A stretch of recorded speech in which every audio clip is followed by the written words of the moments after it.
Right on. Well, things are coming along, fellas, with that Honda ATC two-wheel conversion. I call it the PowerCat. Love that thing.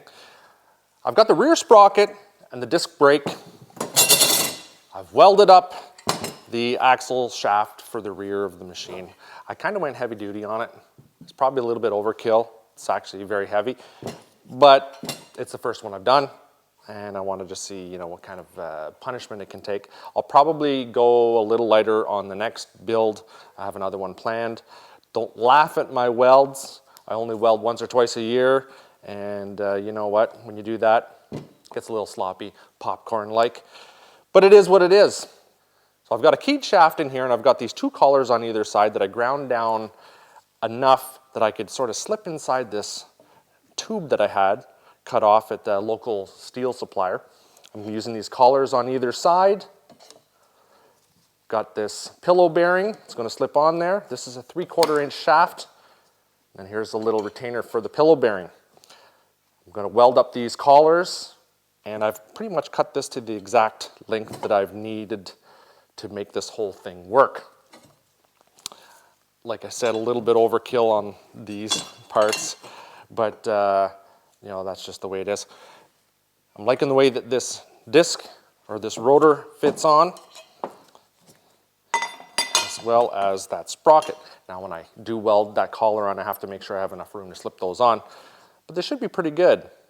Now just make sure that these flanges are pretty much square to the shaft. I just used several 90-degree magnets just to hold everything in place while I tacked it in and then welded it up. She's coming together. You know, now I'm going to put this sprocket on.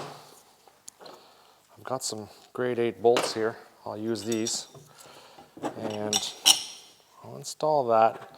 I can't put the rotor, the brake rotor, on the other side because I got to slip the tire on. Once I get the tire on and the rim, then I can put that rotor on. It's going to be a little tight, but that's just the way it goes. I should have that tomorrow, and that'll be the video for tomorrow. Now, most of these sprockets have a kind of a rubber bushing to absorb some of the torque when you're hammering on it. This one's not going to have that luxury. It is what it is.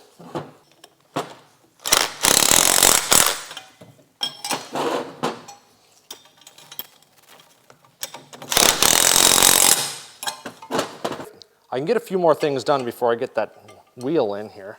I'm going to put this collar into place. That's just going to more or less be a little bit of a spacer for me to keep that pillow bearing where it's supposed to be. The pillow bearing comes with a bit of a cap here, and it gets clocked. You'll just sort of twist it around, and you'll feel where it needs to go. You're going to lock that in as well. Now these come with a greasable fitting on it, which is awesome, because I'm always in the water playing around. And that's going to be a good thing. Get out of there. A long time ago. Well, you know, I saw these fat cats a long time ago. I can't believe I didn't come up with making one of these sooner. Pretty crazy. Because I'm all about this weird stuff. It's a lot of fun. Collar on this side. So that's as far as I can go today with this. I have to get that tire in. I'm going to show you how to install that. That'll be tomorrow. And then we're going to build the wishbone suspension, you might call it, or a Y-bone, or a swing arm, or whatever you want to call it. So we're going to install that as well. So stay tuned. Keep coming back. This thing's going to be rolling soon. As soon as I get that starter gear, engine goes back together.